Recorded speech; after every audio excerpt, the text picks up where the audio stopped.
are live.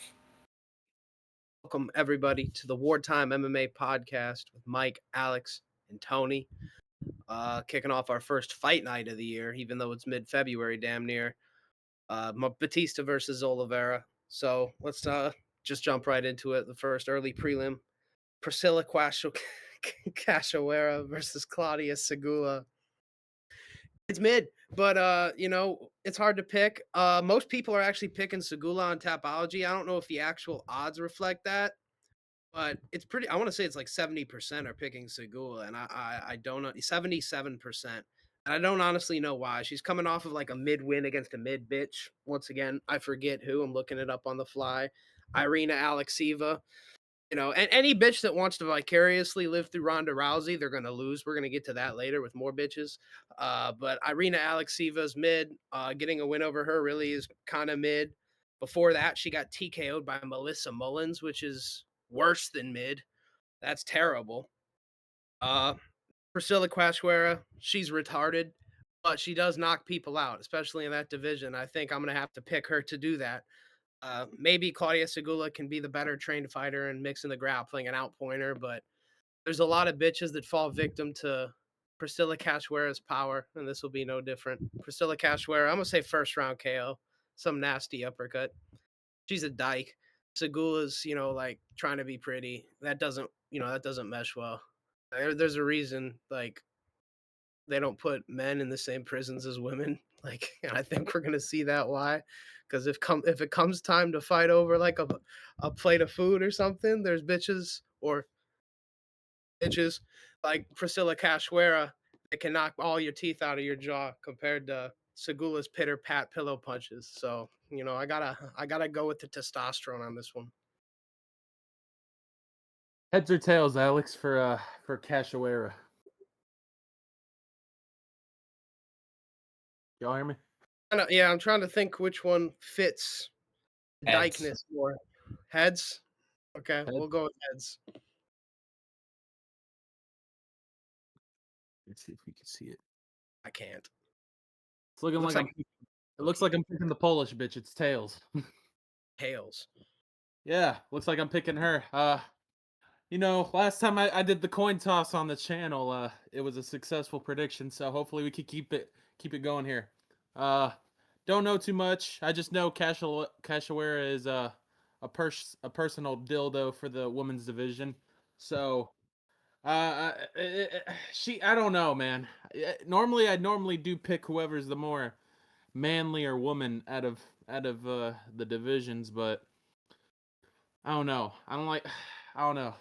Might as well do it. I'll do it since I flipped the coin. I'm gonna pick the Polish bitch by decision. I'll go 29-28. She might finish her too. Who knows? Cachoeira has been finished by shit people. Well, some of them are pretty good that finished her, but some other people that are pretty ass have finished her though. So I'm gonna go with the Polish girl though.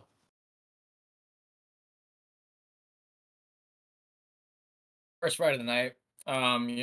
To an extent, yeah, pretty much low level women's MMA fight. Claudia Segulia. Alex is right. Tapology, a majority of people are picking her, and the odds do reflect that. She's a minus 155 favorite, which I do think is a bit interesting. I think they're playing into the youth, the record, and the quote unquote marketability of Claudia Segulia. We have plenty of Brazilian women. We have a surplus of them in mixed martial arts. Don't have too many just competent or competitive Polish women. One that comes to mind is in the PFL, a girl who fought Dakota Tacheva and actually just went against a really highly touted prospect who actually beat Claudia Segulia in the amateur scene, D'Souza. This girl in PFL is really good, undefeated Brazilian representing Bahrain. Going back to this fight, Segulia is prettier. Just to be blunt, she's more marketable. She's prettier, just in the aspect of like simps are gonna like her. She has a good record. She trains at a good gym at American Top Team. I'm looking at Priscilla Cachoeira's losses. Don't get me right. Don't get me wrong. I mean, Mike and Alex are right. Like in this weight class, Priscilla Cachoeira, she's a bit of a fleshlight to use their terminology for these women. But let's take a look at some of the girls that are like beating Priscilla Cachoeira. Jocelyn Edwards by TKO. Jasmine Vicious by Darce. Miranda Maverick by armbar. Jillian Robertson by rear naked. Luana Carolina, Molly McCann, and a rear naked to Valentina Shevchenko. I mean, these are top tier competition in these weight classes. So I do think the strength of schedule is Priscilla Capoeira. I think the testosterone is Priscilla Capoeira. The danger, the upside. Um, this fight kind of comes down to, can Seguya grapple for me? Because if it's a striking match, I have no choice but to favor Priscilla Capoeira. I feel, even though she has shown in the past to get hit, she could crack, as we saw in her last fight against Josiane Nunez. This is a tough fight. I do think if there is a finish, it probably would have been most likely a Capoeira knockout.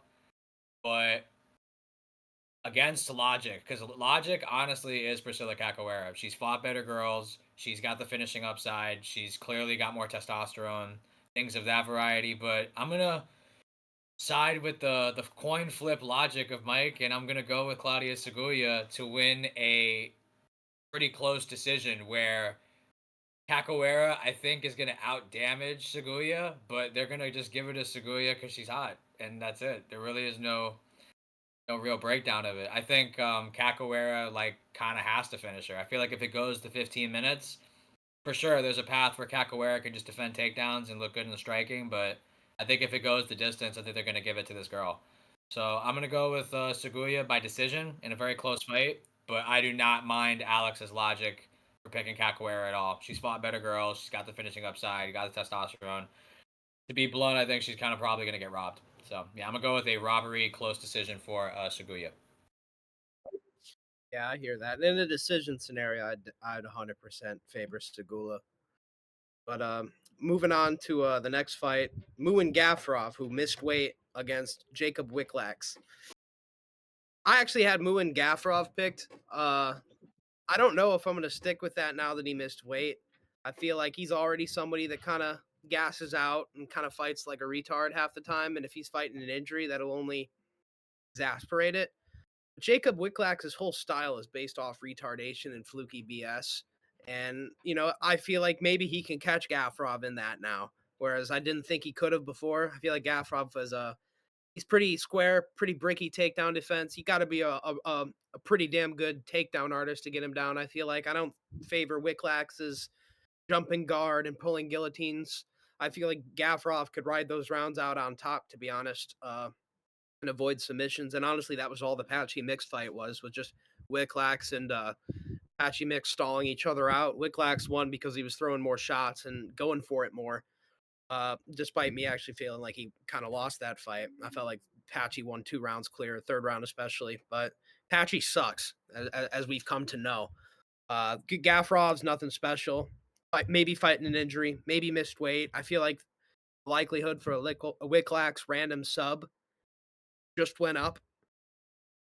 I wouldn't have picked him otherwise. I want that to be known. And I'm not going to be picking Wicklax a lot, but I do think I'm going to pick him here. I, for some reason, have an image in my mind of like a slightly overweight, slightly drained, maybe injured Gafrov in like full guard, and he just gets lackadaisical and gets flukily subbed.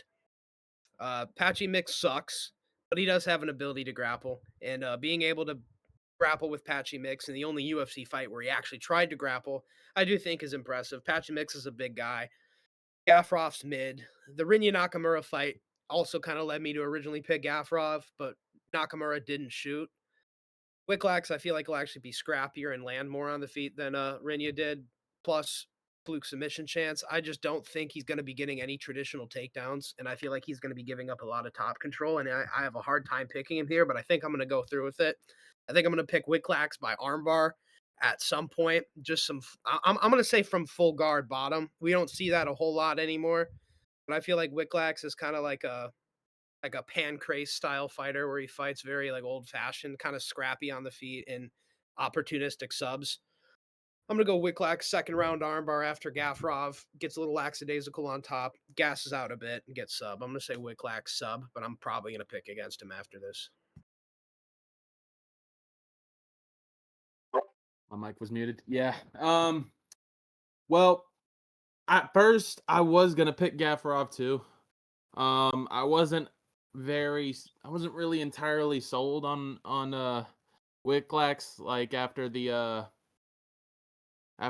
Patchy Mix fight, but I'm gonna pick Wicklax here. I think he'll get it done. I think the weight miss will play a factor, and I also saw Gafarov's like previous opponents on the people he's lost to. He's lost to pretty mid level comp.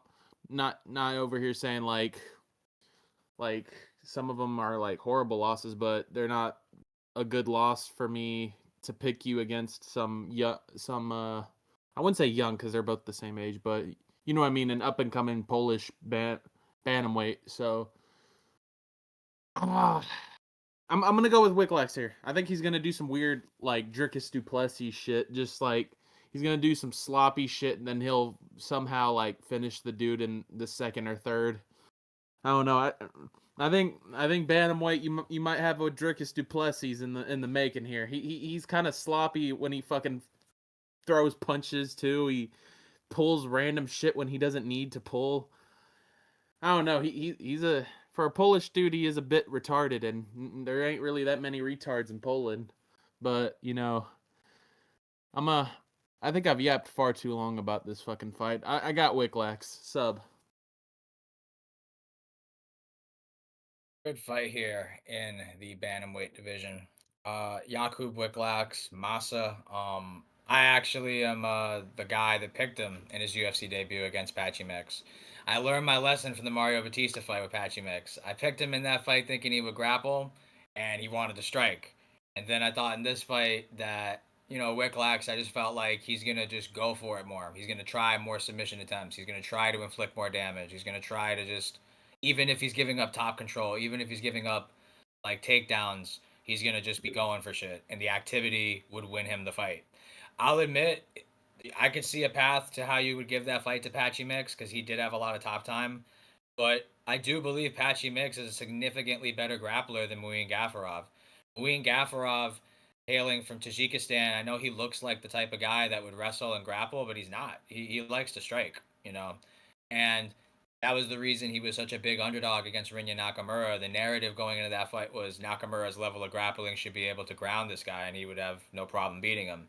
For some reason, Nakamura wanted to strike for a majority of that fight. I could definitely see Wicklax wanting to strike too, but I do trust in him, whether it's to his detriment, giving up top position. I do see him engaging in a grappling exchange at some point in this fight. He will force an exchange to occur. I like Mike's analogy with Dricus Duplessis of Bantamweight, but I'll do you one better.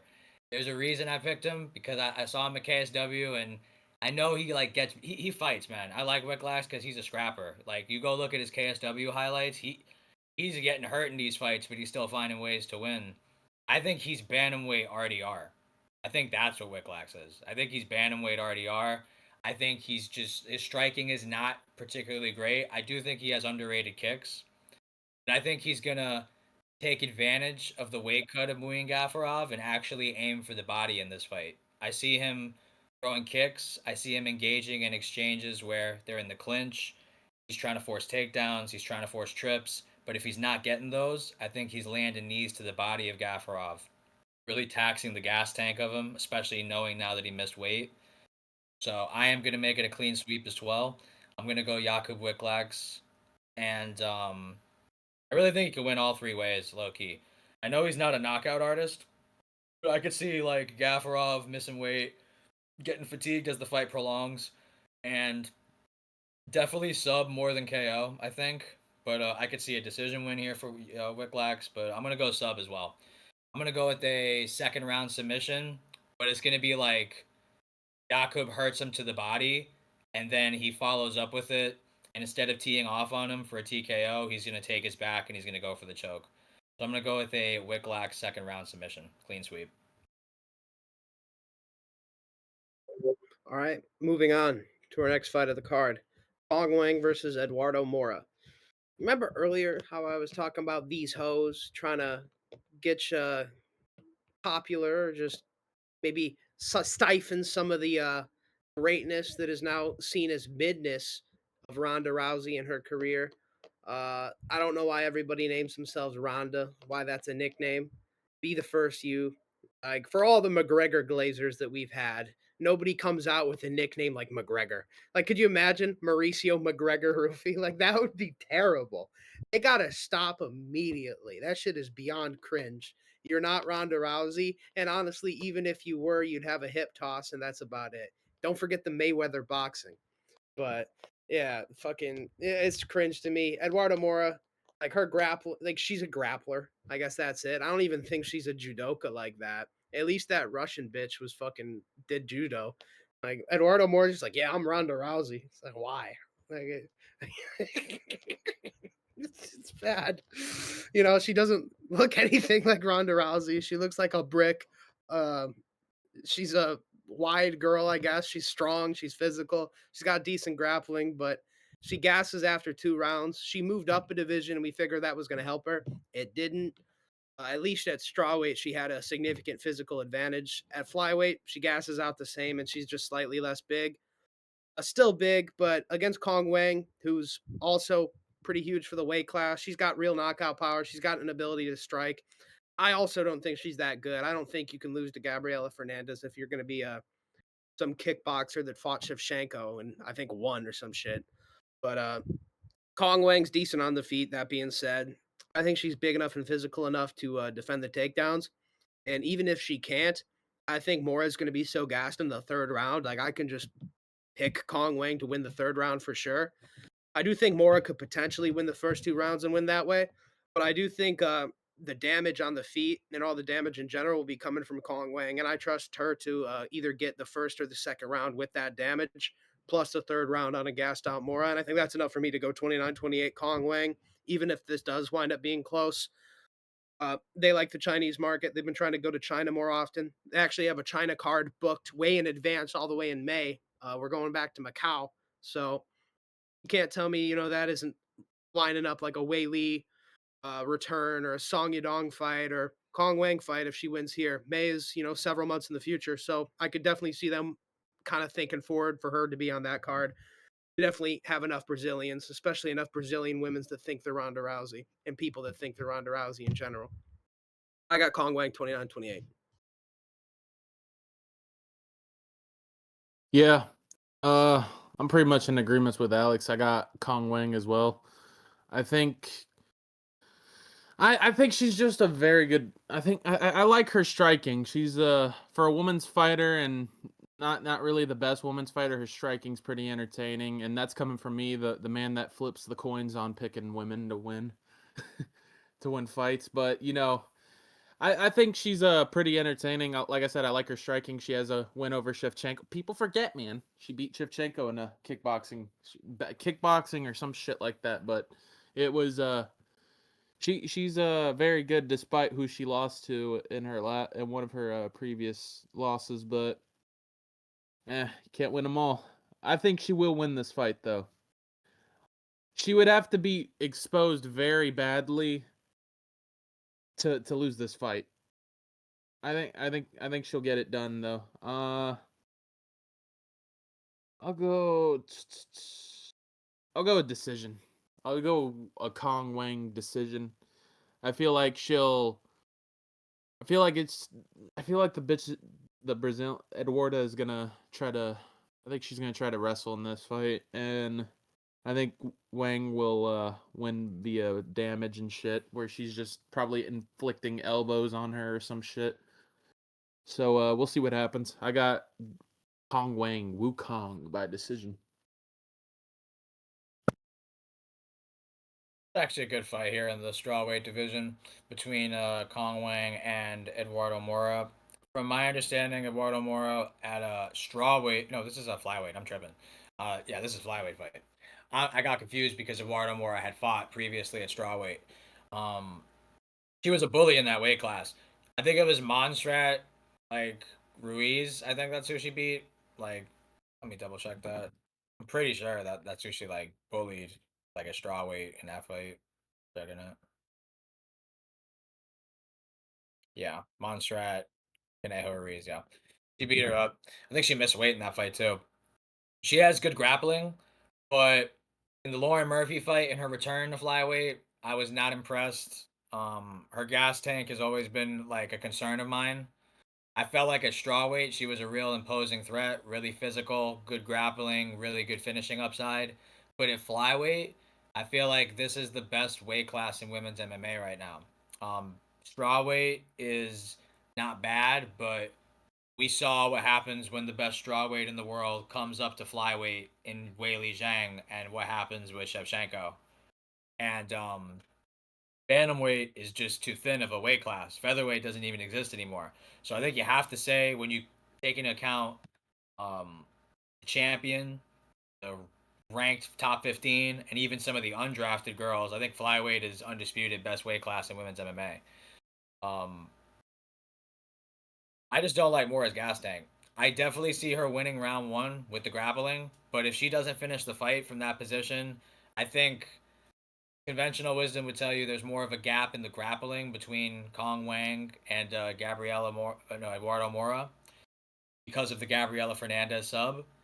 But I think the gap on the feet is even more fucking wide. I think Kong Wang's power, speed, technicality is tiers above Eduardo Mora in like every aspect. I did not like what I saw in the Lauren Murphy fight at range. If Eduardo Mora can't get this girl down, she's gonna get sniped. So I think so long as Kong Wang stays safe on the ground, having learned from the Gabriela Fernandez fight, who by the way I don't think is a bad fighter. Don't let her 11-3 record fool you. I think Fernandez is pretty well rounded. Um, I think she's got better conditioning for flyweight more than Mora too. I'm gonna go with the third round TKO for Kong Wang. I think the first round is going to be really sweaty for her. I think Mora is going to do everything in her power to try to get on top of her, try to go for the sub, try to just end the fight. And I think that she'll spend a lot of her gas tank in that round, and it's going to be visible come round two. I think Kong Wayne is going to go forward more. I think she's going to start landing more shots, more comfortable. But I think Mora will still have enough in her tank to like push for takedowns, and she might even get a couple, but she won't be doing anything with them. And then Kong Wang will be working her way back up, getting body shots in the clinch with the knees. Third round starts. It's 1-1, but the body language from Kong Wang looks way more confident than the body language from Eduardo Mora. I think Kong Wang smells blood in the water, and then in the third round, she just tees up on her and gets her out of there.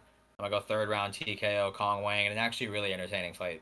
I think Mora wins round one, maybe even as a sub attempt, and then Kong Wang pieces her up in round two, and then it's 1-1 in round three, and then Kong Wang just pours it on. Good fight for flyweight. Really good fight. Moving on to our next fight of the card, Javid Bashrat against the debuting on short notice and missed weight Gianni Vasquez, Kryptonita, which is feminine version of Kryptonite, I'm guessing. 31, 5'7". Not a particularly young guy. I don't know if you could really call him a prospect, an Edgar Shirez victim. On a bit of a win streak. Looks like 5 wins, most of them decisions, 2 TKOs, one choke, and then 2 decisions. In UNF, which I'm not sure where that is. All these guys are kind of mid records. Going in there against Bashrat, who's honestly pretty okay. He's going to lose, especially coming off the couch, missing weight, probably not being in the best shape. David Bashrat has a good jab, good calf kick, good teep. He's good at keeping the range. He's got decent grappling as well. He actually has more subs than his brother, which we figured out before the podcast. As fraudulent as he turned out to be, he is still better than these bums. I wouldn't call Bashrat a bum. He has an ability to strike, grapple, and at one point we actually thought he was the better Bashrat. So I'm going to go with him. I don't have a whole lot too much to say. I don't know a lot about Vasquez. Seems mid. Good enough to be on the contender series probably, but I don't win on the contender series. I'm going to just go Bashrat by decision. I'm going to say 30-27 every round. Big to the stomach. Yeah, I got Bashrat as well. I don't. If I knew more about this Mexican dude and if there was something good about him, I could probably see myself picking him, but I don't know a lot of things about him. And Bashrat, is it the good one? Is Java the good one, or is it the other one, Fareed? Fareed's considered the best one now. Fareed's the better one. Yeah. Um, then the Mexican dude might have a chance, especially that he's got a little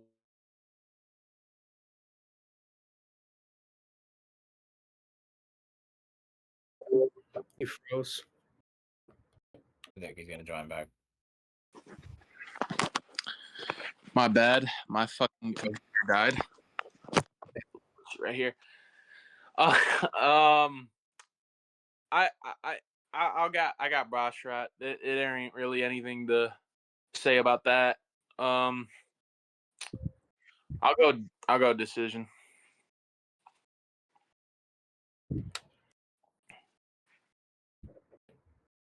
Yeah.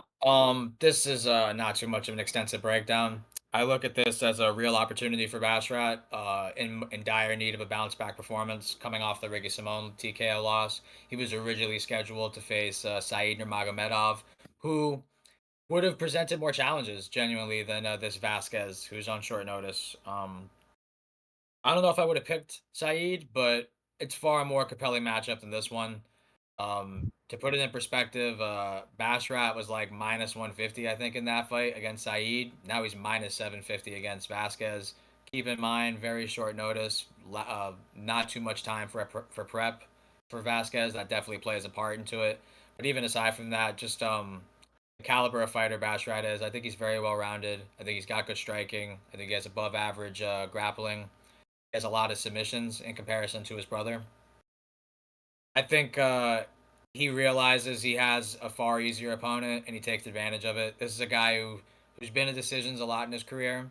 I think he needs a bounce back win. I think he needs a statement win. I'm gonna go Javid Bashrat by submission.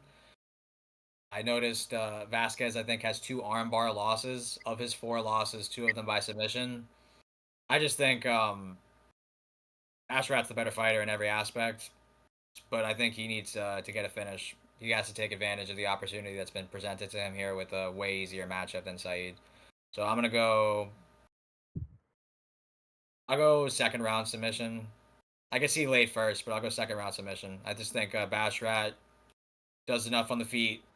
Doesn't even like really press like or pressure him. He kind of just waits for Vasquez to like overextend and just shoots a takedown off it. Passes his guard, gets into a submission position and gets it done. So I low key want to go first round, but I'll go second round submission. But I could see late first. Moving on to our next fight of the card. There's Mike. Bruna Brazil versus Catlin Souza.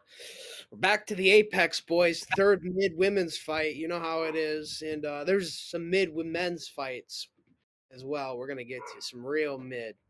But this one's Bruna Brazil versus Catlin Souza. Mid.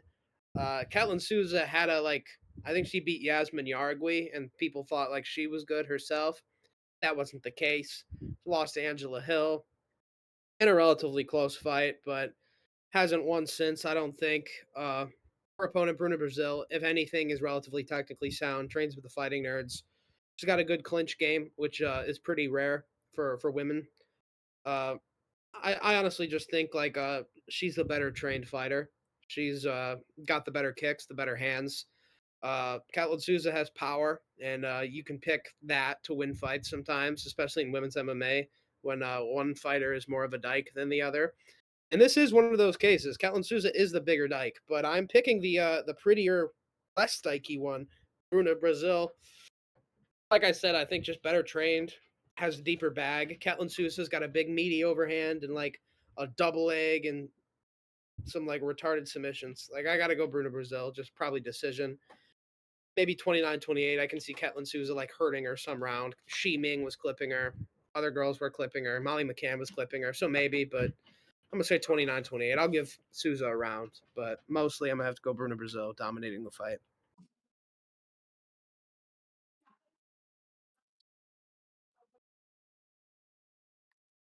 Um, tough fight. I got Bruna Brazil.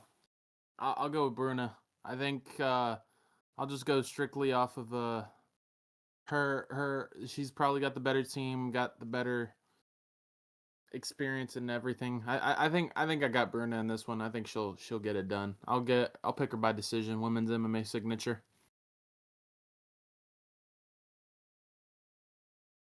Good fight here in the flyweight or is it strawweight? What weight class is this? Strawweight, I'm pretty sure. Strawweight, yeah. Yeah, I agree with Alex and Mike's breakdown. I'm gonna go with the underdog pick of Bruna Brazil here as well. I do believe she has the better camp with the fighting nerds. I think Souza is a short, stocky, powerful, like kind of just like a sprawl and brawl type fighter. I feel like she wants to get close enough to hit you with big shots like overhands and rear hooks and things like that, and she wants to get close enough to you to get control of you and try to grapple you, whether it's ground and pound or trying to look for a submission. I feel like her style is very much close range oriented. Like she needs to keep it in the pocket throughout the entirety of the fight. I feel like at range, Bruna Brazil has a lot of advantages here with the kicks and the overall height and reach. It's not like a significant size advantage, but I do think like she is the more rangier, bigger fighter in the cage than Souza, just off sheer height and reach. Um, I feel like she could play the decision game better than Souza can. I feel like Souza has to rely on big exchanges, really. She has to close the distance and she has to keep the fight in that range. Either finish the fight in a short amount of time or has to keep like the perfect range at like close range the entire fight. And I just can't see that happening. I like Bruna Brazil here by decision. I just think she's the more well-rounded fighter. She has a better camp, and I'm looking at both their losses. Neither are particularly great. Bruna Brazil, she's losing to like Kong Wang. That's not a bad loss. Loma Luki and Bumi. I don't think that's bad. Denise Gomez, an 11-3 fighter, and Kellen Souza had a split decision fight against Angela Hill. Split decision with Pierre Rodriguez. She got knee barred by Karine Silva. It's a close fight, but I'm gonna go Bruna Brazil by decision. Yeah, when I was talking about Mid's men's fight, this was the fight I was talking about. Nikolai Varitnikov versus Nico Price. Now, this is dog shit, but I'm going to give you a prediction. And it's funny because fights like this are the fights I spend the most time trying to predict and really going back and forth. And, honestly, in a fight where I think they're both dog shit, I kind of favor the experience of Nico Price, to be honest, because Nikolai Varitnikov doesn't have a good win in the UFC. He has a one win that was a split decision against Francisco Prado, and he was a lightweight that was fighting way too up, and that was a close fight that Prado could have won. That's his only win in the UFC. He lost to Danny Barlow, who was a complete fraud. He lost to Punahele Soriano by decision. Usually you get KO'd by him. I don't know how you lose over the distance. He got absolutely mauled by Vanderford, who we went on to see is also a fraud. Honestly, Nico Price, he sucks. I'm not going to sugarcoat. I'm not going to pretend like he's good. He's been around for a while, though, and he does have experience, and he does have good grappling. His recent tenure doesn't look too much better.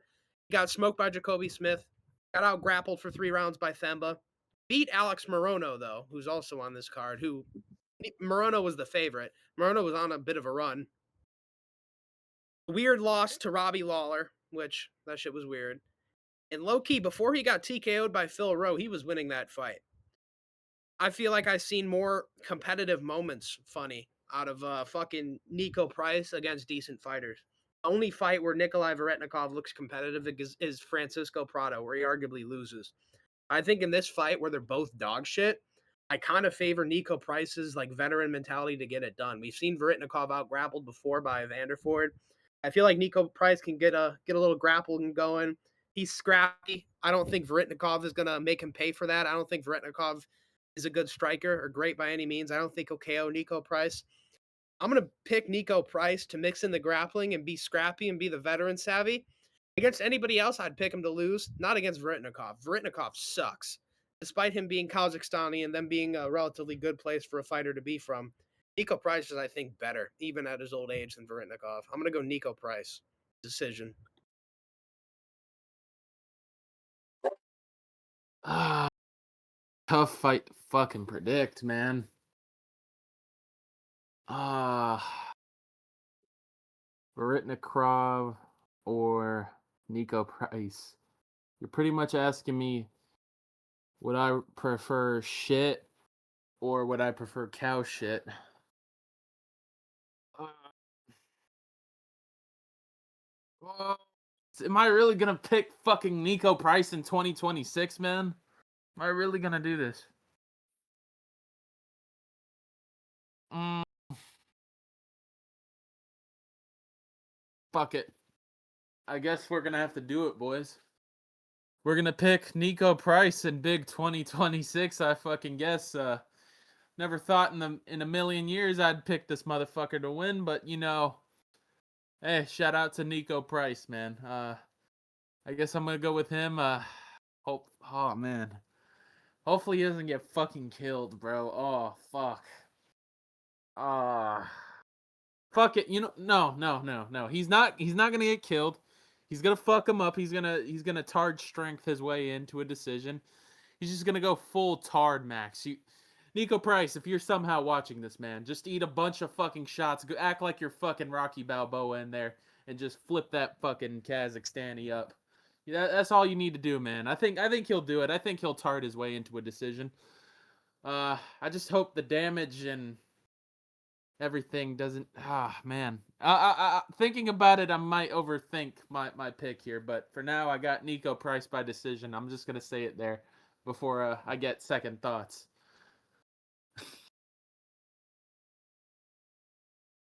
Interesting fight here in the welterweight division. Nikolai Viketrinov going up against Nico Price. He was originally scheduled to fight.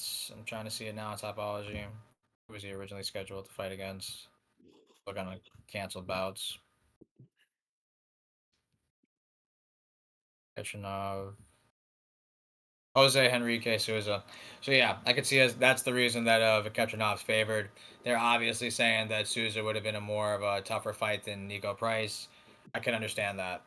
But I do hear what Alex and Mike are saying as far as not trusting Viketrinov to be such a favorite over Nico Price. Nico, we're not sugarcoating it. Obviously, if you've watched Nico Price, you've seen his last couple fights. Things haven't gone his way. That's very, very true. But look who he's going up against: Jacoby Smith. Like these are good welterweights he's fighting. Whereas Viketrinov, he's fighting decent competition as well, but he's posing like Alex said, no resistance. At least Nico Price is getting past round one. Jacoby Smith, I think Jacoby Smith would smash Viketrinov like in round one to be over. Um, it's a tough fight. Um, it really is tough for me because I could hear as to like the striking advantage. I suppose I guess would be Viketrinov with power. But Nico Price has more UFC experience. One guy's 1-3 in the UFC, another guy's 8-9. If Nico Price wins this fight, though, funny enough, he would be a perfect 500 in the UFC. And he kind of feels like that type of fighter. He feels closer to 500 than Viketrinov does. And the only real fight that Viketrinov's won in like his last couple has been the Prado fight, and that was against a lightweight. Nico Price may not be good, but he's a welterweight. He's like an actual fighter size in that weight class. I'm gonna go with you guys. I'm gonna take the dog shot as a collective. I feel like if Nico Price can easier said than done given his defense and tendencies, but if he can somehow avoid getting clipped on the feet and try to impose his grappling, I could see him getting the back. I could see him getting the body lock. I could see top time, submission attempts, volume, output advantages, all in favor of Nico Price. The last couple guys he's fought, some of them have power. The guys that are knocking out Nico Price are like at the time good welterweights, and I just don't think Nikolai Vikentrinov is that. So I'm gonna go with the more UFC proven guy. We'll make it a clean sweep. Let's go Nico Price. I'm gonna go third round sub in a war. I think it's gonna be a crazy scrap. I could see ups and downs, momentum swings. Nico Price getting dropped, but somehow staying alive. I could see all these factors occurring, but I think the longer the fight goes, even though Nico Price is the one coming in on short notice, I feel like he naturally has decent cardio in fights at high paces, at high volume, high output, high intensity. I feel like he's made for those kind of chaotic situations. And I feel like there's a path where Nico Price just gets on him in round one and just gets the grappling going from the jump. And if he could do that, he can make this a lot easier than I'm saying it to be. But I think Nico Price finds a grappling exchange where he can get a submission. And I'm gonna go third round submission and a scrap, back and forth, crazy, crazy dogfight. Moving on to our next fight of the card, Alex Morono, mid, versus Danily Donchenko. This is going to be a murder. This is sanctioned execution. For a while there, Alex Morono was Muhammad Ali maxing, but We're past that, it seems. Losing to Nico Price is bad, no matter who you are. If Veretnikov loses, it's going to be bad. But it was bad for Morono, especially as he was a big favorite with some momentum. And after that, Alex Morono is fucking dog shit. He sucks, and that's true. He does. He doesn't really have any power in his punches. He has to like swing like a tard in order to hurt you. And even then, like he's a it's very like jab heavy offense, and he just leaves himself open. He has like some footwork, and he can make trouble for some mid fighters. Dunchenko is young though. He's powerful. He has an ability to grapple as well. I think this is just going to be him going forward and fucking killing Morono more or less. That's what I see. I'm not going to pick anything else to happen. Morono's a victim. Danchenko's young. I want to say he's like 24 for welterweight. That's really young. Won the Ultimate Fighter, so he's clearly good enough to beat a couple other like contender series level guys in short succession. Tough guy, minus 700 favorite. It's probably for a reason. I'm gonna go Daniil Danchenko, first round murder. Um, yeah, I'm gonna go with the same. I'm going with the same thing here. I think I already picking fucking Nico Price in 2026, man. Going back to back on picking shit fighters or in the welterweight division is not gonna happen. I think bro's just gonna slime out fucking Morono as Tony is lighting up the Morono pack. That he's gonna start inhaling and exhaling just like how Tony is with that blunt right there. I think it's just gonna be an easy pack watch right there. Alex Morono is just fucking dog shit, man. He's just ass. I don't need to break it down, bro. I really don't. He's fucking horrible at fighting. He used to be fire though. I go lie, it was funny as shit looking at him just dancing and prancing in the fucking cage and hitting them jabs and shit, looking like Muhammad Ali. But uh, looks like the soul of Muhammad Ali has left the body of Alex Morono.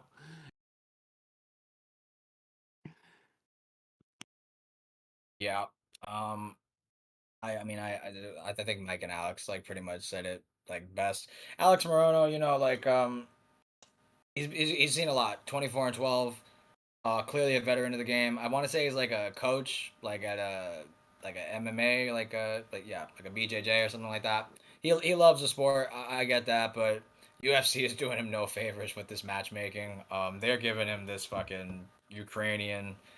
Uh, Danchenko, I'm seeing both of his losses are by decision. So if you're Morono, extend the fight, veteran savvy, be on the back foot, keep moving, like all these things. But I just think it's kind of inevitable that I think Donchenko's frame is going to be enough to stifle the takedowns of Morono.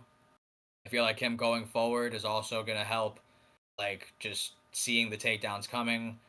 I think not too much further explanation of this one. I just think physical advantages, youth, speed, power, finishing upside. I see him defending the takedowns, and if Morono can't get the grappling going and they're striking, I just think punch for punch, Donchenko hits harder. So I'm gonna go with a or in between first and second round TKO. I could see it being the first exchange. I could see it being Morono like gets a panic takedown at the end of the round and it just buys him enough time to get out of the round. But second round he gets TKO'd. I could see either one occurring. But Donchenko doesn't want to go to scorecards. Both of his losses are there, so I do think he wants to get him out of there. And the odds, the matchmaking, everything tells you like the UFC is trying to set him up here for a good performance, and I think he gets it. I'm gonna go. I'll get first round TKO Donchenko. I just think it's like white on rice. Like as soon as the bell rings, he's not going to give Morono any even opportunity to shoot a takedown. I feel like he's going to be the one kind of walking him down from the jump and making Morono have to sit down on his shots and go band for band. And if he can't, I just think he's going to kind of make him wilt and break. First round TKO Danchenko.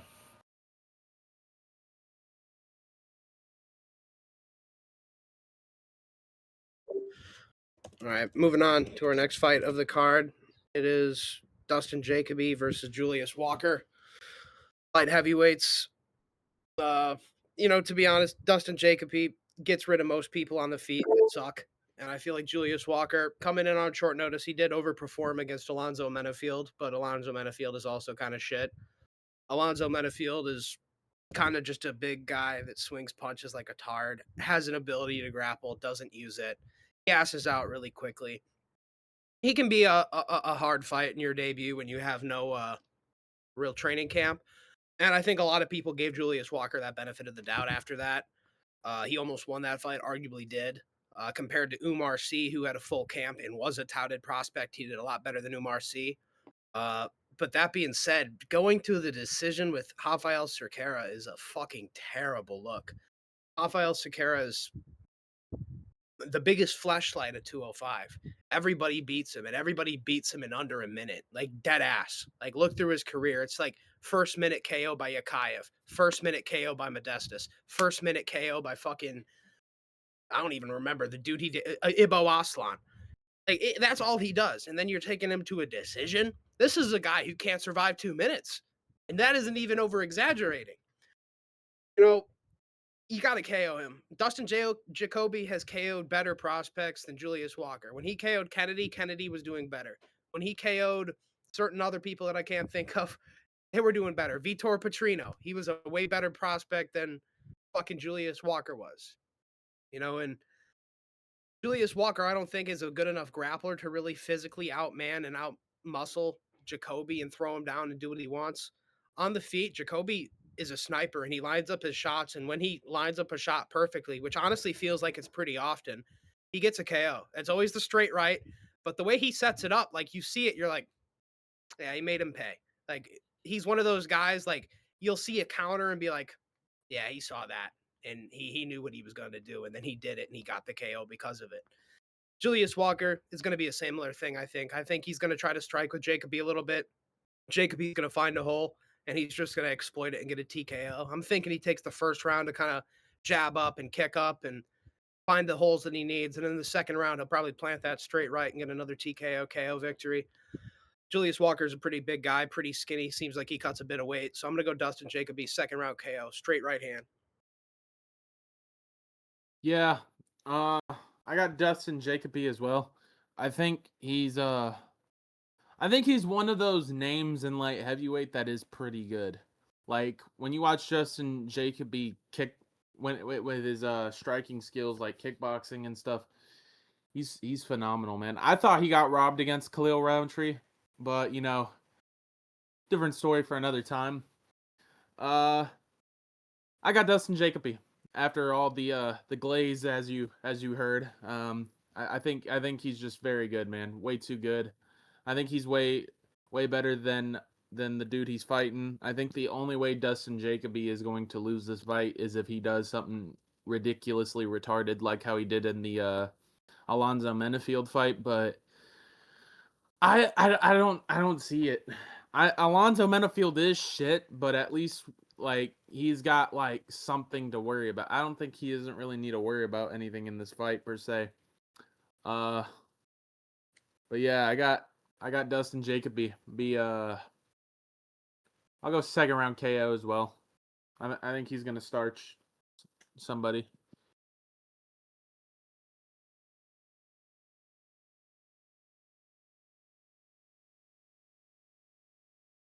Tony.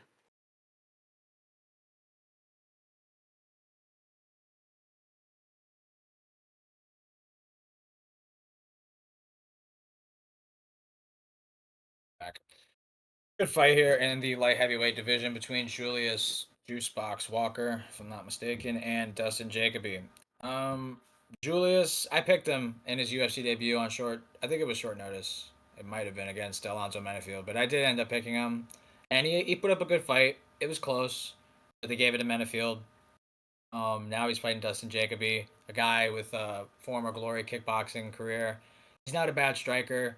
In 30 plus pro fights, having only been knocked out 2 times, one by Dominic Reyes and another by like Alex Pereira. I mean, he's pretty durable. To fight in that weight class, to have 30 fights and only be knocked out twice against strikers like that, no shame in that at all. I do not, I mean, knock on wood, barring a fluke, I don't see Julius Walker knocking out Dustin Jacoby. It would have to be from ground and pound. Definitely not on the feet. On the feet all day, Jacoby. Got the technical abilities, trains at a decent gym in Factory X, trains in Colorado. That's good for his cardio as well. I think when have we really ever seen Jacoby, like, at least at a UFC level, really be out grappled per se? Menafield fight, he lost that because Menafield had like two knockdowns in 2 rounds. Outside of those two knockdowns, he was winning the striking for a majority of the fight. In the Khalil Roundtree fight, Mike thinks he got robbed. I don't hate that take. I don't hate it at all. I think Jacoby could have definitely got his hand raised there. Um, Mirzakhanov decision, looking back at that, that's actually kind of impressive. Even though he lost, Mirzakhanov just slept Rakic. Like, for him to go the distance with a guy with power like that, it's a different physique style because Mirzakhanov's short and powerful and Walker is like rangy and tall. But still, to go the distance with a guy like that is impressive. I just think Jacoby's got experience. He's fought better competition. Julius Walker, I think he's a grappler, and if he can't get the grappling going, I just think Jacoby's a better striker, and I don't see Walker having. He is big, but aside from his frame, I don't really see him having any physical advantage and power and speed over him drastically enough to hurt him on the feet. So I'm gonna go Dustin Jacoby by decision. I think he defends the takedowns. At least at a UFC level, Julius Walker has like under 40% accuracy in takedowns. I want to say he's like landed one out of like 19, which isn't great. At least that's what it says on UFC.com on the stats. Jacoby's got like 60% takedown defense. I haven't really seen him fight a high level grappler. I will give Julius Walker that. Maybe he finds a way to get him to the ground. But if he can't do that, this should be Jacoby striking clinic all day. I'm going to go Jacoby decision. I think Walker's tough enough to not get finished, but he clearly loses on the feet in points. Dustin Jacoby decision. Moving on to our next fight of the card, Gene Matsumoto versus Farid Basharat. This is another Basharat brother fighting. This one is kind of decided as the better one now that he's undefeated and Javid's not. Gene Matsumoto, you can't make a war with fucking Brad Katona and expect me to pick you. I'm gonna be honest. I picked him. I felt like he beat Rob Font. I did pick Rob Font in that fight, I'm pretty sure, but I felt like Gene Matsumoto should have won. Rob Font has also fallen off a cliff in recent memory after losing to fucking David Martinez, who shouldn't have got a shot in the rankings, but here we are. Gene Matsumoto, no takedown defense. Farid Basharat's going to be trying to take him down. It's going to be very easy. Gene Matsumoto is the type of guy to fluke up, try to throw up fluke subs rather than put his feet on hips and actually try to get up. I think we're going to see a lot of that. If you're picking Gene Matsumoto, I expect you're going to be very frustrated at watching this fight. Although he does more dangerous on the feet and he has flashes of greatness on the feet, he really fights like a fucking tard sometimes, especially with all the IQ mistakes. He could have beaten Rob Font if he fought a little bit different. But honestly, getting outstruck and bloodied by Rob Font at this point isn't a great look. David Martinez didn't look like that. In general, fucking going to a war with Brad Katona. Fucking Beksat Almakhan used him as a personal fleshlight. And we're gonna fucking talk about, oh, Gene Matsumoto is a prospect. We've already seen Beksat lose to Taporia, that the older one, Alexander, and I just can't pick this fucker going for it. I think like at this point, Gene Matsumoto, even though he is only 17-1, like he's got no takedown defense and he does too many IQ mistakes. Farid Basharat, if anything, stays the course a little bit too much, and it's kind of boring most of his fights. A lot of it is him laying praying, but he has an ability to strike as well. And in general, I think he's just going to be able to do what he wants throughout this fight. And Gene Matsumoto is honestly going to help him by giving him takedowns. So I got to go Farid Basharat. Just significant out grappling. Gene Matsumoto makes mistake after mistake. I could see him pulling stupid guillotines, like trying to hit a switch instead of like defending the takedown outright and just getting taken down and out controlled. I think it's going to be a 30-27. Maybe he has a moment, but I'm going to say 30-27 Basharat. Yeah. Nothing really to break down here. I think I'm gonna go with Basharat as well. I think I'm gonna go with I'll go with decision as well. Why not? I think he's just way bigger, and Matsumoto, like Alex said, why are you going into wars with Brad Katona and shit like that? Like, it's not a good look, man. And I don't know. I think this Boschrat's way better than the other Boschrat brother, and I think I don't think Gene Matsumoto is all that. So, not really else to say.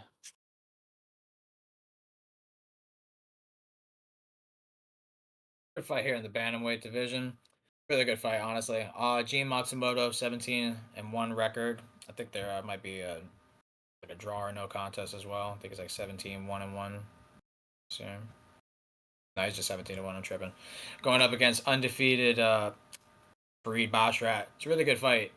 I think obviously this is the better Bashrat brother. I see it being a very square look, but I do believe a lot of Bashrat bro parlays will be made, even though it doesn't pay that good straight up. Both are pretty favored. I do see a lot of people picking both Bashrat bros this card, and I understand it. I picked Javid in his fight. I'm going to most likely go with Fareed here as well, and I'll tell you why. Fareed, I just rate his wins more than Matsumoto. It's weird with Matsumoto. Um, the fight that he lost, I feel like he arguably won against Rob Font. And a fight that he just won, I arguably felt that he lost against Miles Johns. He ended up kind of reverse. He lost the Rob Font fight and won the Miles Johns fight. I thought that he did reverse of that. Um, he can grapple a little bit. His wrestling isn't crazy. He's, as Alex noted, he gets taken down. He's got like a black belt in jiu-jitsu, so I feel like he engages like more submissions than position and top control. I think Bashrat's the kind of the complete opposite of that. I think Bashrat maybe has one sub, goes to decision a lot. He's kind of a foolproof fighter, really. Good enough striking, good enough range management to compete on the feet, good enough wrestling to stay on top, solid fight IQ. Like Alex said, sometimes he fights too much to his IQ and like doesn't do enough per se in terms of offense, but his defense is so on point and he makes the right decisions. I just think he's fought better guys. I rate Taylor Lapalus, Victor Hugo, Chris Gutierrez more than Brad Katona, Rob Font, and Miles Johns. I think those are different styles. Those are more well-rounded fighters who have been in high-level decision scenarios as well. Matsumoto, his striking, like he takes more chances, but I think Fareed's more technical everywhere. And I like that he trained an American Top Team, or at least it says it on Topology. I think that's one of the best gyms in the world. I think he's really good. I think Fareed's the truth. I'm gonna go Fareed Bashrat decision. I just think he's a better fighter than Matsumoto. Truthfully, I think he's bigger, more technical, more sound, just more bet on really. I think Matsumoto will make some mistakes on the ground, take chances on the feet that would lead to counters, and just not necessarily careless, but too offensive driven. I think he'll learn about like the higher level he fights in the UFC after this. Like he's gonna have to up his defense, and he's not gonna be able to get taken down so easily or be able to be hit so easily.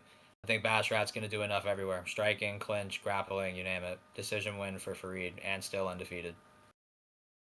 All right, moving on to our next fight of the card: Mikhail Oleksiejczuk versus Marc-Andre Barriault. This is another one where I feel like maybe people can be like, "Oh, it's gonna be close," but I think it's another coughing baby versus hydrogen bomb. Mikhail Oleksiejczuk has recently gotten better. This is the best Mikhail we've ever seen in his career. After like damn near wanting to be cut like a year ago when he was losing all those fights, it seems like he found a home with the fighting nerds, and they've honestly improved his style. Uh, I think Marc-Andre Barriault is chinny. He's there to be hit. He's got a good clinch game. He imposes that against a lot of people. But honestly, the people that he beats are pretty dog shit. Bruno Silva, Julian Marquez, just, not that great of people. He did make a close fight with Chris Curtis, but honestly, I feel like Mikhail Oleksiejczuk isn't going to really like play a boxing counter style like Chris Curtis is gonna. He's gonna just go out there and get his KO and fuck you up and chase you down. And I think that's what he's gonna do, to be honest. Marc-Andre Barriault, when he goes out, he goes out. Like he gets touched by a punch and he just fucking flatlines. Like I do not think he has a great chin. He's taken a lot of KOs, a lot of damage. There's a reason he's a plus 370 underdog, and Mikhail's a minus 500. I think this is going to be a coughing baby hydrogen bomb. I think Mikhail Oleksiejczyk's like that, especially now. I think he's going to fuck him up in the first round. Burial might try to do some grappling, but I think Oleksiejczyk's improved there as well. So I'm going to go Mikhail Oleksiejczyk first round KO, overhand or a hook probably. It's good prediction by Alex. I also got Mikhail Oleksiejczyk, but I think I'm gonna go something here. I think I'm gonna one up him here. I'm gonna go with an arm triangle club and sub here. I think he's been with the fighting nerds, like Alex said. It's been helping him out, and he's been probably the best we've ever seen him ever since he went there, and improved his grappling and improved everything. I think he's gonna. I just don't think Mikel. I think not Mikel. Marc Andre. I don't think he's good. I don't think Marc Andre Barrial's really that good. I think he's just a durable guy, and for Shara Bullet to even go to a decision with that man, and it's horrible. It's very fucking bad. I'm gonna be honest with you, but um. I'm going with Mikhail Oleksiejczyk here. I think he's just way too improved as a fighter, and I think Marc Andre is gonna crumble. So yeah, first round club and sub for Mikhail. I think he's gonna drop him with a shot coming in. You know how Marc Andre does. He doesn't know what fucking defense is. He doesn't know how to block his fucking his he likes to come in and Rocky Max. He just likes to eat shots in like it's a fucking Jimmy Dean sandwich. So I think it's wraps for him. I think he will get knocked out. Well, not knocked out. I think he will get dropped and subbed. I think there's just some way I could see him getting fucking arm triangled in a way. So that's my prediction there. Yeah, I think we're gonna make it a clean sweep here. I'm gonna go with Mikhail Oleksiejczyk as well. Marc Andre Barrial, even though like I don't know exactly what you would identify him as. Maybe you could say a grappler kind of style, but really it's clinch. Like he's a guy who weaponizes his cardio, his volume, his output, and particularly in the clinch. He wants to back you up against the fence to kind of tee off on you with elbows and knees, the way he did Bruno Silva. And Mikhail Oleksiejczyk has had trouble with grapplers in the past, but it's really been the jiu-jitsu aspect in terms of his submission defense that's really been a big hole in his game. But Marc Andre Barriol don't really attempt submissions. He's trying to clinch you up and dirty box with you, and I don't know if that's the right idea approach against Mikhail and Sachuk. I think there's a significant hand, speed, power, and just boxing technicality advantage for Mikhail. I think that's why he's so massively favored, despite both of them having similar records. I think Barriol trains at a good gym at Killcliff. I like Olin Sachuk going with the fighting nerds. At the very least, he's around guys like Prates and Kayo and guys that are like near in his like frame that he can learn striking from. I think Olin Sachuk's boxing is probably his best attribute. I just think his hands are going to be too fast, too dangerous for Barriol. And Barriol, his defense ain't great either. I think he's very hittable. So I think this is a recipe for what Alex called for, a hydrogen bomb versus a coughing baby, to use his term. I think Olin Sachuk gets a first round TKO. Barry, I could see late first, early second, but I'm gonna go first. I feel like Barry Old's style, like it's just too demanding of him having to get close enough to get a hold of Olin Sachuk, and if he's getting that close to him, I just feel like Olin Sachuk's letting his hands go with no respect. So I'm gonna go first round TKO Olin Sachuk.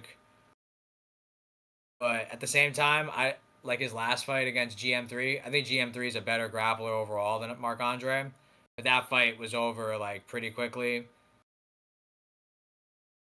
I kind of want to go second now, but he's only been knocked out 3 times out of like 20 plus pro fights. Marc Andre, it's against like Stoltzfus, Joe Pfeiffer, and somebody else.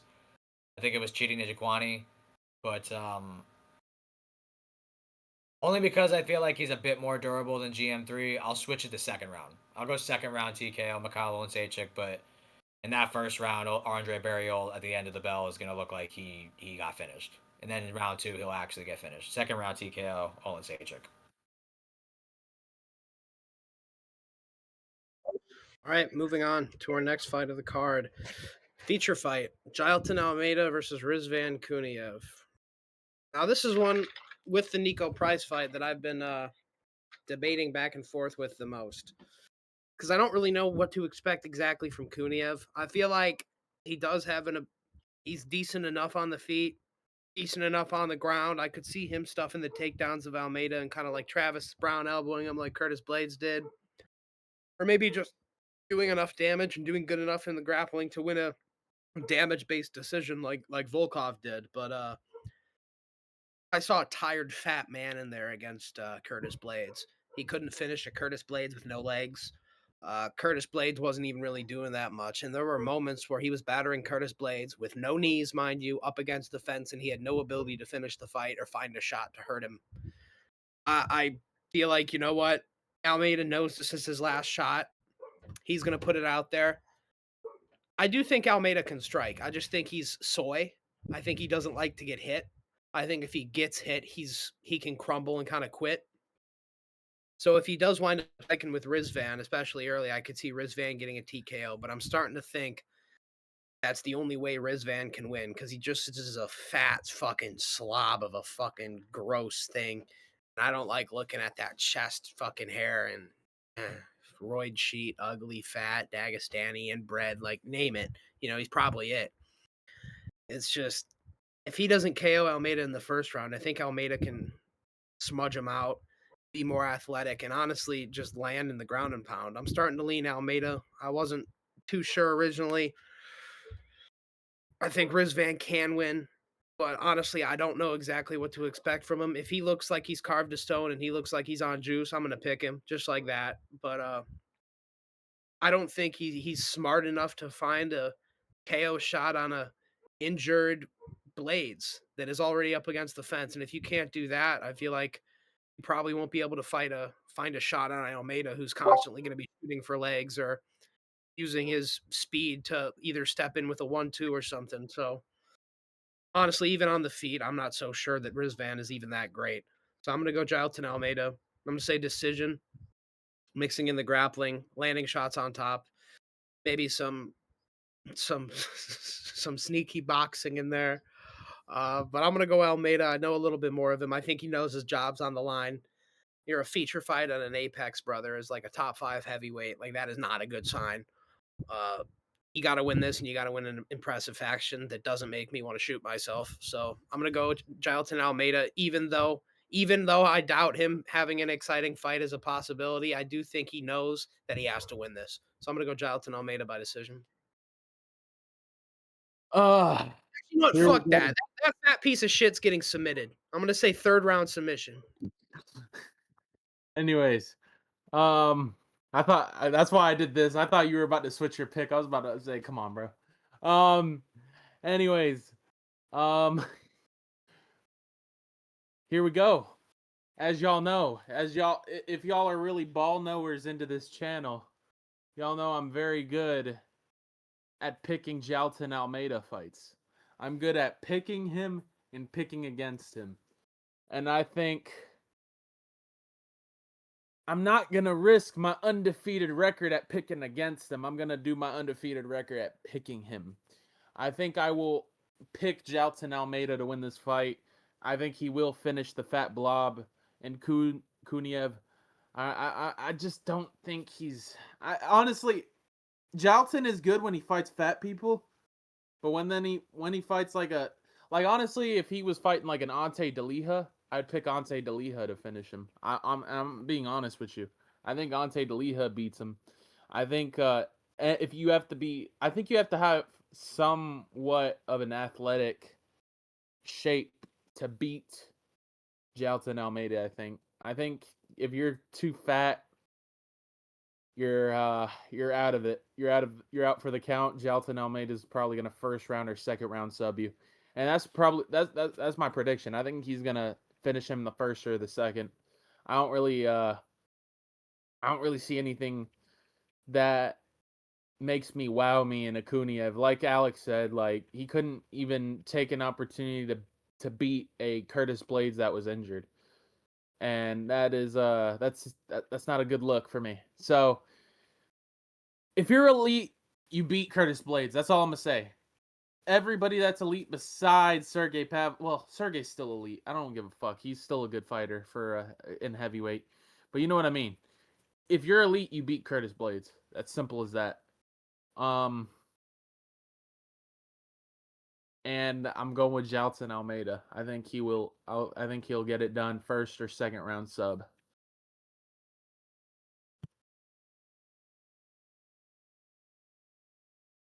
Very tough fight in the heavyweight division, man. This is a tough one. I'm a Jonathan Almeida fan, as Alex and Mike will tell you. I've been a fan of him ever since his Contender Series debut, where he landed that front kick into that blast double leg. I think it's a tough fight, man. It's hard to be a Jonathan Almeida fan because there were so many high expectations of him at heavyweight. Low key him at light heavyweight too. Honestly, nothing for nothing.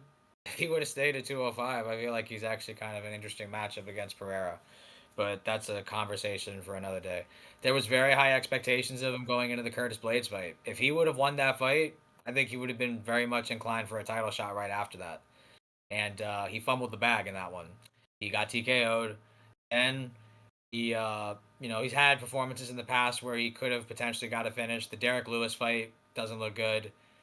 He has it's tough because he'll have these positions where he's on top of you and he's not going for subs and he's not going for ground and pound. So it's like, are you a fighter? Are you just a grappler? It's hard being a fan of him because I feel like he is so good, but he doesn't want to inflict damage, and it's hard to root for that in a combat sport. If you're not going to score damage, that's what the number one scoring criteria is. If you're trying to control people, you're in the wrong sport. It's a tough fight. Because Rizvan Kuniev, hailing from Dagestan, on paper, you would think that he has, naturally wrestling awareness. He has the ability to defend takedowns, at least on paper. He's 13-3. He hasn't really fought a grappler on Jalton's level, in my opinion, though. I will say that. I do think athletically, skill-wise, frame, I feel like, Rizvan may have gotten some favorable matchups. And you can make that argument for Jalton as well in Brazil and his regional scene.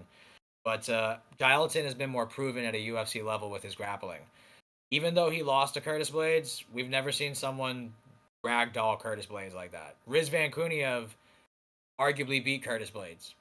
And I think that's why the line is so close, because of the recency bias of that fight. And I'll admit, I picked Curtis, and I thought he lost that fight. I was kind of shocked to hear his name get his hand raised, but Rizvan didn't get his hand raised in that one, and I thought he clearly outdamaged Blades. So if he can't win a decision in that region of the world where he clearly outdamaged his opponent, that's hard for me to see you winning a decision against someone who can be on top of you for 15 minutes. And I think Rizvan does have better grappling awareness than Alexander Volkov, but I think Alexander Volkov, being the athlete he was able to not get finished, was able to stay in there and get a decision win against Jalton. I don't trust Rizvan's cardio, even though he didn't look bad in the Curtis Blades fight. I feel like Jalton's grappling is way more high paced than Curtis's in terms of just like defending the takedowns and overall. It's a really tough fight, but I'm gonna go Jalton Almeida, and I feel like he needs to get a sub. I feel like he needs to get a sub here or a finish, a ground and pound if he can somehow manage that. But I don't really trust him to if he wasn't able to ground and pound Lewis. He needs to really get a sub because I also don't know if I could trust him output wise to. I mean, he got outscored by Volkov, who was on bottom in his last fight.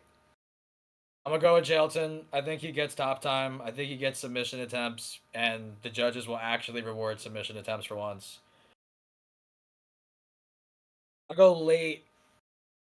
I'll go late third round submission. I could see this going to a decision and it being a split or something like that, but I'll go with a late second round submission, like end of the second round. Dalton, I made a late second round submission. Just about to enter the third round, but like Rizvan kind of quits. I'll go with that. He's got to go for the finish though, because he's been in these types of fights where he's on top and he just doesn't do enough. So he's got to go for the finish this time. I'll fight though. moving on to our co-main event of the evening. Our boy, yeah! Kyoji Horiguchi, the ultimate slayer of Dagestanis and people that fight like them. This is what we do. Kyoji Horiguchi, Japan, you got one. He may be like 35 or 36, but I don't give a fuck. Either should you, because he's about to beat Amir Albazi's ass. Amir Albazi's going to get right off of the operating table, right into the octagon, and he's going to get right put back on the operating table after he's done. If I'm not mistaken, Tagir's bitch ass got stretchered out, or they put him in a wheelchair or something. Same shit's happening to Amir Albazi. This is a frail man. This is a frail man. Koji Koraguchi, this is a he's tight. He's tight. He's very tight. You know what I mean? He's tight with it. He's tight with it. This is a man who doesn't get injured. He might get knocked out, but he doesn't get injured. You know, he's out there swinging and banging. He'll do every leg kicks. He doesn't do everything. He doesn't do anything that shouldn't be done. Like I said, he's tight. He's tight with it. Nothing he throws is not there. Everything is a setup, or it's thrown for a reason. Like the leg kicks are thrown for a reason. The body knees are thrown for a reason. And the way he does things, it's very MMA. And honestly, if I were to he doesn't fight like him, but if I were to describe watching Kyoji Horiguchi feels like, it feels like when you're watching a Piotr Jan fight and you're just like, yeah, the MMA-ness of this all. Like, he's doing that at the right time. That was sick. He's taking down Dagestanis, you know, he's taking down Marab. They don't fight similarly, but like when you're watching them, there's just like something so masterful about it. And that's what I felt watching the Tagir fight. Like that was probably my favorite moment last year. Just so good. Luke Riley was on that card too. Uh, it was just phenomenal. I think Kyoji Horiguchi's got great leg kicks. He's got great knees to the body. He's got great hands. He's got great footwork. He's got great range management. He's got great grappling. The only question I think with Kyoji Horiguchi is this is a guy who's a little bit older. He's taking his damage. Still very fast. You got to wonder when maybe he won't be as fast anymore.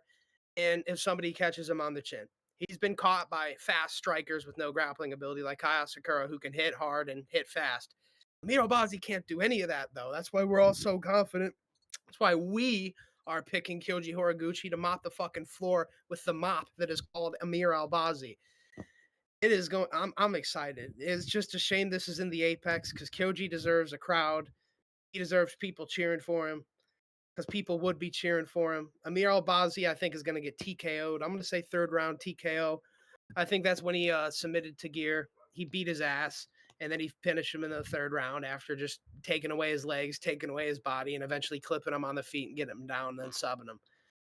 I don't think he'll sub Amir. He could, but I think he's going to TKO him. I think if he drops him, he's going to get him down. And Amir Albazi, he's a guy that's been through like heart surgeries and a million surgeries. I see him kind of crawling up in a fetal position after taking all that damage. I don't think he's going to try to fight as back as much as Tagir did. Tagir, at the end of the day, has to face all those Dagestanis in the training room and be like, where is your brother? You know, Amir Albazi doesn't have that. They don't like Amir Albazi because he's a Kurd. And I'm not even making that up. Muhammad Makayev has like a Twitter rant, like a racist Twitter rant going after Albazi because he's a Kurd, because he's Kurdish. So, you know, they're not Amir Albazi's the lone man out in the Middle Eastern hemisphere. He doesn't have any friends really. He doesn't have any of his homies to back him up. You know, no Khabib tutelage. Just, you know, he's gonna be in there by himself with like a bunch of surgery scars, and Kyoji Horiguchi, who just like starts screaming ults at the top of his lungs, getting fucking just beating his ass. Yeah, I took way too long on that, but I am excited. Kyoji's fighting, and he's gonna beat his ass. Third round TKO.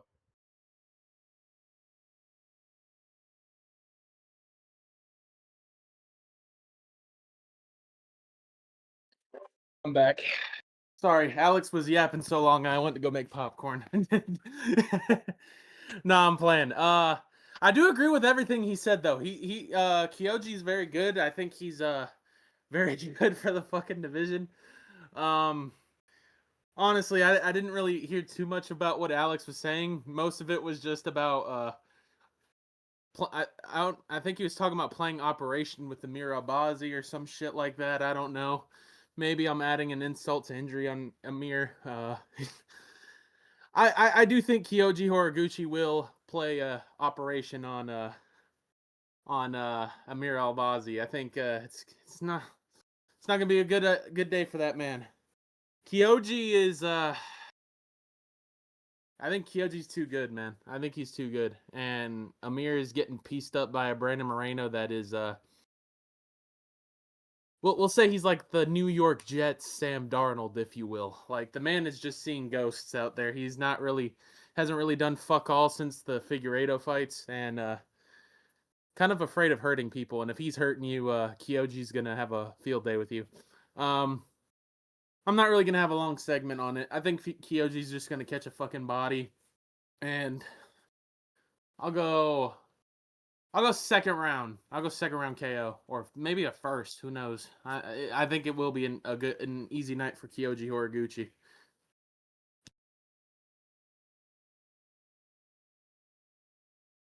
Main event of the evening in the flyweight division in this top 10 matchup. Kyoji Horiguchi. Me and Alex picked him as an underdog in one of those last cards of last year at Qatar, I believe. I had a bet on him. I was really happy to see him beat the shit out of Tagir Ulanbekov in every way, shape, and form, honestly. Like, he beat him in the grappling, he beat him in the clinch, he beat him at range, in the pocket, you name it. Every phase and area of a fight, he clearly outclassed him. Kyoji, for being as old as he is, I mean, dude, the amount of fights this guy has is insane. This is like 40 plus pro fights, 35-5 record. To be that old, to have that much experience, and to still have the speed that he had in that Tagira fight was insane. Like his footwork, his ability to dart in and out to blitz at the age that he's at is just insane.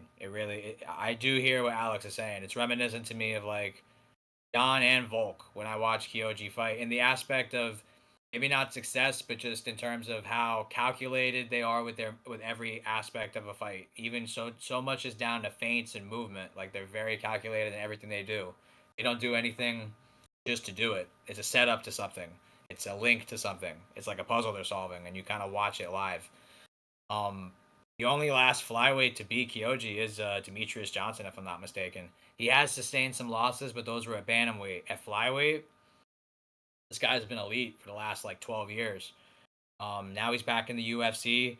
I think he knows time is of the essence, urgency. He's old. He knows he doesn't have too many opportunities, especially with his teammate losing the belt in the fashion that he did.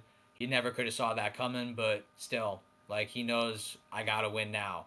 Amir Albazi's not a bad fighter, good record, but he's got more time than Kyoji Horiguchi. But does he really? Even though Kyoji's 3 years older, in fight years combined with the surgeries that Albazi's had, like even though they're 3 years apart, you could argue damage wise, Albazi's just as old, if not more, wear and tear than Kyoji, especially with the surgeries he's had as of late. Um, we all watched Amir against Brandon Moreno, and he looked really stiff in that fight. So much to the extremity that like I want to say it was like a neck or a back surgery he had before that fight, and we all like were when we were watching that like no takedown attempts, just getting outclassed on the feet by Moreno in that fight. I think Origuchi's got good speed, good output, good power. In 40 pro fights, he's got like 15 knockouts. I think he can win by decision or he can win by knockout. I don't think he's gonna try to submit Amir Albazi. I just think Abazi is just never going to get subbed. Not saying it can't happen, but at least for now, I don't see Kyoji going to that aspect, especially him coming off a sub against Tagir. I think it would be TKO or a decision. I think he wins pretty handily either way, though. I think he either gets the late TKO in the third or he gets a decision. But because he's never been knocked out like officially, I'll give Amir Albazi respect in terms of his toughness. I guess I could definitely see Kyoji TKOing him, but I'm gonna go decision for Kyoji. Just off of Albazi being tough. He went 5 rounds with Cara France, who hits hard. He took a beating from Moreno. Um, yeah, I'll go with Kyoji decision. And a decision though. Like he clearly wins 2 rounds out of the three. Clearly. All right, moving on to our main event of the evening: Vinicius Oliveira versus Mario Bautista. This is a tough fight. Interviewed with Vinicius Oliveira, currently our largest video. Mario Bautista is a good fighter. Same with Oliveira. We've seen Batista in the bigger fights more often than we have seen Oliveira. Oliveira's kind of on his first initial rise up the rankings of the UFC, whereas Mario, he's kind of been here for longer and he's had to rebuild himself after losses in his early career. Whereas Vinicius, as soon as he got in the UFC, it's just been straight up. Quickly finding himself into a what rank is Mario? It feels like he's like in the top 10 though, a top 10 matchup with Mario Batista. Mario Batista having a win over Aldo, which is despite it being an old Aldo, that is an impressive win to have, despite the way he won. First guy to fraud check Patchy Mix. I do not think he will be the first guy to fraud check Vinicius Oliveira, though. I think Vinicius Oliveira hits the sweet spot on what type of fighters beat Mario Batista, and that is damage bringers. Vinicius Oliveira is nothing but a tank and nothing but a damage bringer. There is nothing he really cares about when he gets hit. Like if you hit him, he just doesn't really care for some reason. And he just is way more interested in hurting you and hitting you back than he is getting hit himself. And to some degree, that could be to his detriment in the future. But against a guy like Mario Batista, who really can't crack like that, his Mario Batista's best friend in this fight is distance and footwork. And I think he can win rounds on Oliveira by using his footwork and by using his distance and popping the jab and avoiding a firefight. But how long can he do that? Can he do that for 5 rounds? He's never been in a 5 rounder. And now he's going to be in there with Vinicius, who's going to be actively trying to take his head off at every moment.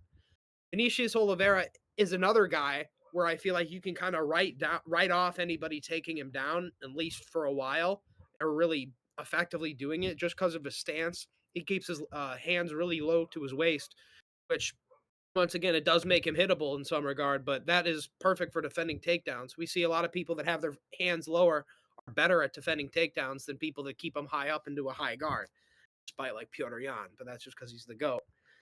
But I think Oliveira's style of just going damage first and not really caring about what his opponent has is going to work very well against Mario Batista because I don't think he has a whole lot.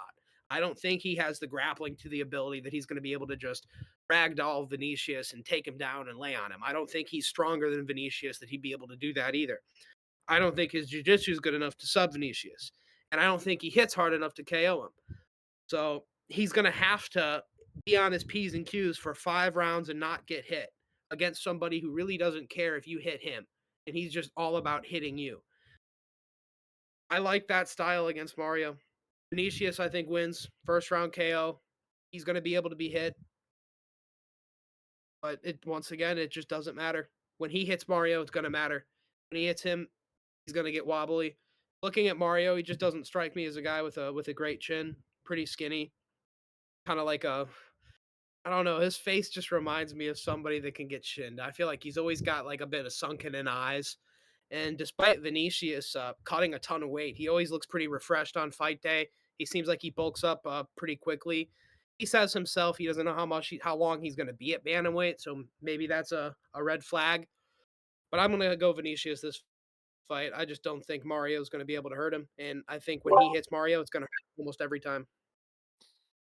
Yeah, tough fight to predict for me. I wanted to pick Mario Batista because I do think he could win, and I don't want to lay the bias factor.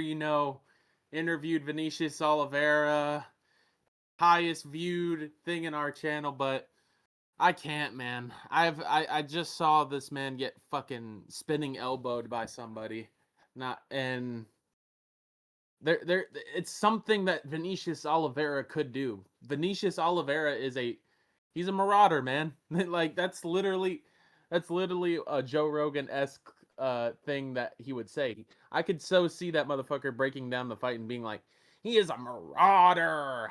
He's very tough, man. He's a very tough dude. I like Vinicius Oliveira. Not because of the whole interview thing, mainly because he's just very entertaining. What he brings in is he's like a I don't want to compare him to Cheeto because Cheeto's shit. I think what Vinicius throws is like high level kicks, high level strikes and stuff. His defense may be a little wonky and stuff, but it works. It just works for him. Like what he does works. And could I see Mario Batista potentially catching Vinicius? Maybe. Do I see Vinicius knocking out Mario Batista? I'm gonna go with that. I think he will. I think he's got what it takes, and we'll have to see how he does in a 5 round fight. We have seen Vinicius gas, but even when he gasses, he's still marching forward at you. He's still throwing crazy shit at you. The dude is just a he's a psychopath, bro. He's just a fucking crazy dude. Uh Bro just puts his hands down. He just starts talking shit in Portuguese and shit like that. And he just finds the way to do it, bro. He's a beast. I like Vinicius. I'm gonna go with 3rd round KO for Vinicius Oliveira. Loke Dog is in the top 10.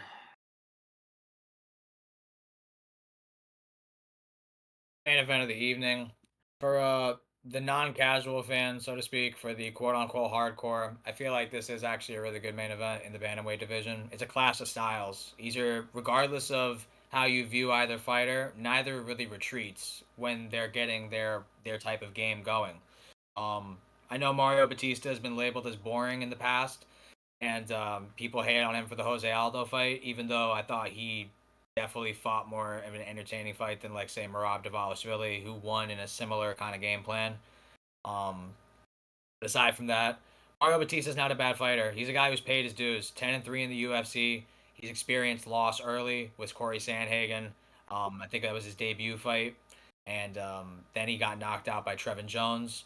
I'm gonna get into that later, but this is a guy who's, he's not perfect, but he's lost before, and he's made tweaks to his game. He's added experience, and his style, in the eyes of at least the odds makers, it should be conducive to a 5 round fight. He seems to be a guy who likes to build as the fight progresses.